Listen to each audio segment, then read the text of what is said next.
I don't know about you, but I always imagined how cool it would have been to fly a fighter jet like Tom Cruise did in Top Gun. If you've ever seen one in person, they are really impressive. And the RAF Aviation Heritage Museum has been meticulously piecing together a British Tornado jet that will be on show starting tomorrow in Bull Creek. Ian Craig is the head of Clear Skies at RAF for WA. Hello, Ian. Hello, Christine. And he is alongside Wing Commander Erica Ferguson from the RAF in the UK, who is responsible for the plane being here. Hello, Erica. Hello, Christine. Thanks for coming in. This is a big deal. Big pleasure. Thank you. Yeah. Ian, how excited are you? How significant is this? Hard to sit still. This has taken 3 years, Christine.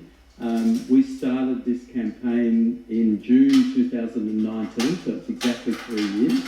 And it's the only tornado in the world, the GR4, outside of the UK. We are so privileged to have it here, and you should see it. If anybody likes Top Gun, then this is the jet to come and see. So why us, Erica? Why us? You were specially chosen. I had 63 requests from museums for tornadoes. And when I saw how great the stories already being told out at Bull Creek were, and how amazingly skilled and dedicated the volunteers and staff were there, it was quite an easy choice to make. Wow, well, how lucky are we? Can you tell us a bit about your history with the Royal Air Force? Tell me. Yeah, I'm an officer in the Royal Air Force. I started life as an air traffic controller, controlling tornadoes, largely because, of course, the tornado was the backbone of the Royal Air Force for over 30 years. But more recently, I have become the head of heritage and stories for the Royal Air Force, which is an enormous privilege. My job is to ensure the important stories of the men and women of the Royal Air Force can be told to a broad audience. And what broader audience could we get than out here in Western Australia? Yeah. Real honour to bring the jet here. Oh, look at that. We've got a statewide audience listening to you now. So the Tornado is an aircraft. Can you tell me about it? Yeah, it's a multi-role combat aircraft. We have fighter variants, we have bomber variants, and photo reconnaissance aircraft. This one was one of the ground attack aircraft. They played a really important role in both Gulf Wars, in operations in Afghanistan, in Iraq, and most recently, back in 2019, just before this aircraft was retired from service, she was participating in the operations over Syria against ISIS. Wow. So the aircraft itself, I mean, how many people does it carry? What is it like? How big? It's pretty big, 16 tons. Really impressively, her nickname is the Mighty Fin because she has a 6-metre high tail, which you can now see over the wall from the museum. Wow. Operated by 2 crew, male and female, through her history. A pilot and a weapons operator, used to be called a navigator, weapons operator in the back. Right. So what usually happens to these aircraft when they are retired? Is it normal for them to go to a museum? How does it work? It's really important that at least one aircraft is preserved in a museum. Not really because of the aircraft, although that's important. For me, it's important because it's a tool for telling the important stories of those who've flown and operated the aircraft over time. Sometimes they're sold on, sometimes they're scrapped, but most important of all is making sure that story is preserved. Yeah, it's nearly 20 minutes past 3. We're talking about the Tornado, which will be in Bull Creek, and many of you are relieved to know that it is an aircraft. So, Ian, it's taken a long time to get it here. What does it add to the museum? Well, our collection is very special. You know, we have one of only 17 Lancasters left in the world. We have a Spitfire, we have a Dakota, we have a Catalina. Our collection is world renowned, and it's sitting here in little old Perth in Bull Creek. It's just amazing that we've got this collection here. And what it really means is we're moving now into a new era of more modern aircraft. So this is the start. Like really, this is sort of like watch this space, because this tornado is world unique, and we've got some more aircraft coming. So we just need the people of Australia to get behind our collection, because it's so exciting and it's so special. Well, I'll admit I haven't been yet, but I'm going to make the journey. So if somebody hasn't been there, like we've got a statewide audience, you step into the museum and what do you see and what can you do? So there's 40 aircraft in there. It's tightly packed because the museum has been there for well over 40 years and it was all built by volunteers. To actually launch the Tornado, it's not officially on display tomorrow. Erica's going to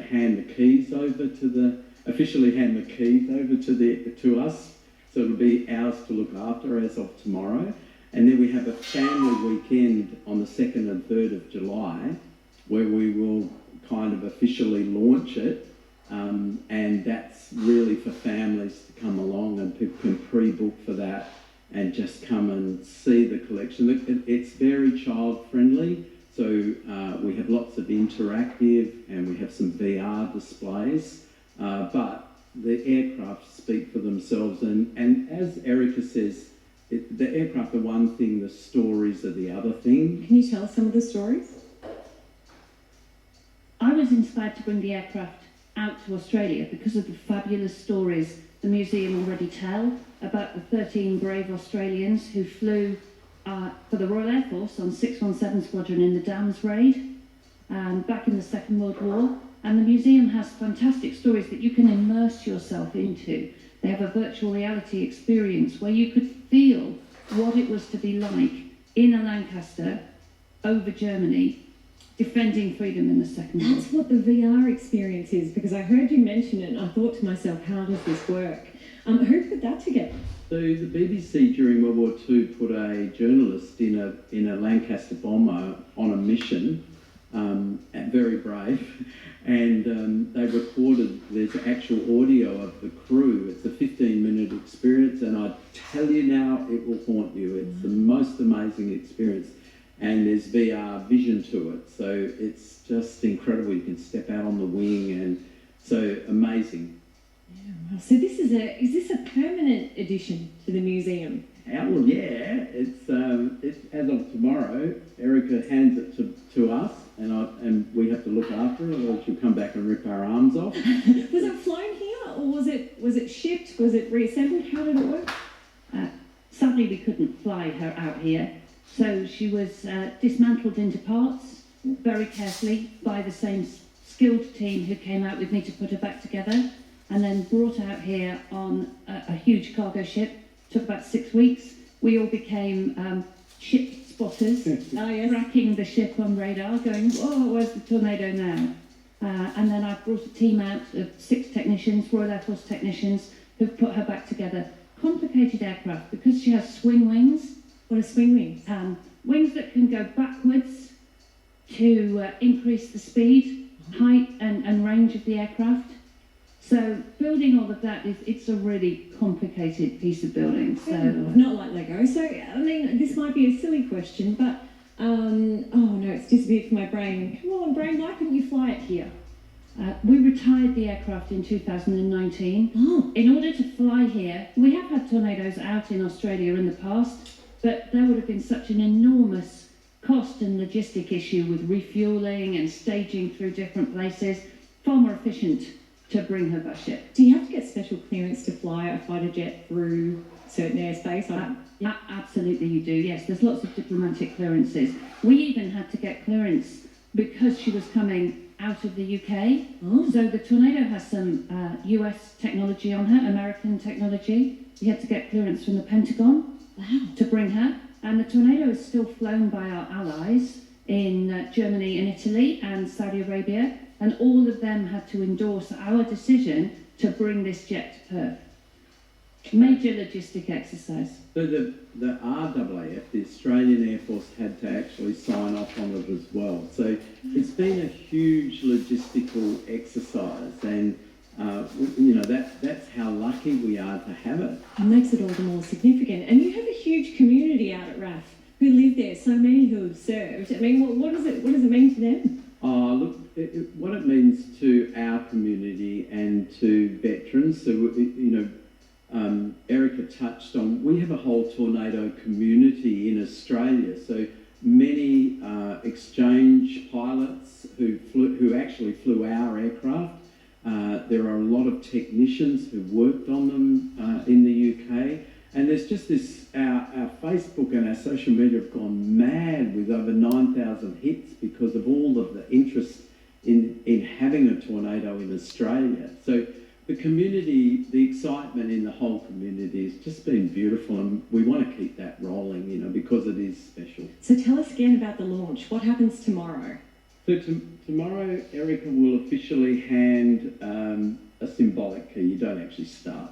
I was wondering, okay, that's good to know. So there's not an actual key. All right. How does it start? I'm curious now. What's the ignition? How does one start a fighter jet? With help from your ground crew, you fire your jet engines up rather than turning them on. Oh, good to know. All right. Note to self. Yep. Yeah, and we haven't actually got engines in the... We have an engine from the Tornado on display in the museum, and we've got 2 engines coming to be fitted to the aircraft. So they're coming via aircraft at a later date. So that will complete our tornado. Oh, we're so lucky. Thank you for choosing us, Erica. I think this will bring a lot of visitors from around the state and around the country. How long are you in town for?